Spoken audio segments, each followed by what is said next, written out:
આવો અહીંયા આવો. બેનને બોલો અહીંયા આવો. શું થાય તમારે? ઘરવાળા છે. કેટલા ટાઈમથી પરેશાન હતા? 1 વર્ષથી. હાલી નહોતા હકતા? અત્યારે હાલી હકે? કેટલી મિનિટ થઈ? 2 મિનિટ. બરોબર છે. અત્યારે હાલી હકે છે. ડૉક્ટરે શું કીધું? ડોક્ટરે કીધું કે નસ દબાઈ છે. નસ દબાઈ છે. નસ ખુલી ગઈ અહીંયા? હા, અહીંયા ખુલી ગઈ. 1 વર્ષથી હું એમઆરઆઈ કરાવી લીધું, બધું કરાવ્યું. તો તમને ક્યાં મજા આવી? અહીંયા આવી કે એમઆર કરવામાં? અહીંયા ચેતન. કેવું કામ છે હનુમાનજીનું? સારું લાગ્યું? પૈસા લીધા કાંઈ તમારી પાસેથી? નહીં, પૈસા કાંઈ નથી લીધા. ફ્રી ઓફ ઇલાજ છે.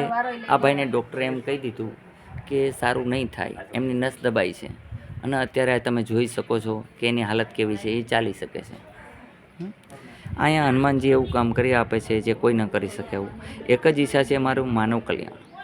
બસ કોકનું હિત થાય, કલ્યાણ થાય. માનવ સેવા એ જ પ્રભુ સેવા માનું છું.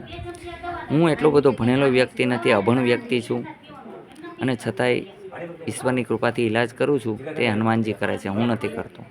આ એમની કૃપાથી જ બધું થાય છે. મને બધાનો જનતાનો સહકાર જોઈએ. હું તમને બધાને ભગવાન માનું છું. તમે કોઈ દુઃખ ન લગાડતા. મારાથી કાંઈ અપરાધ હોય તો મને ક્ષમા કરજો. હું કોઈ એવો મોટો સંત નથી. હું એક સામાન્ય વ્યક્તિ છું. તમે બધા મારી માટે ભગવાન છો, હું તમારો દાસ છું. બસ મારી એક જ ઈચ્છા છે, જગત કલ્યાણ, મારું કલ્યાણ. માનવ સેવા, પ્રભુ સેવા સમજું છું. આ સમજું છું, એમાં મારો સાથ સહકાર આપજો. મારાથી કોઈ ભૂલ થઈ ગઈ હોય તો મને બાળક ગણી અને નાદાન સમજીને ક્ષમા કરજો. આટકોટથી નજીક ગયણીથી થોરખાન રોડ ઉપર આદેશ આશ્રમ આવેલો છે. અહીંનો સમય છે સવારે 9 થી 12, સાંજે 4 થી 6. સમસ્ત સંતોને મારા પ્રણામ. આદેશ, આદેશ, સીધો આદેશ.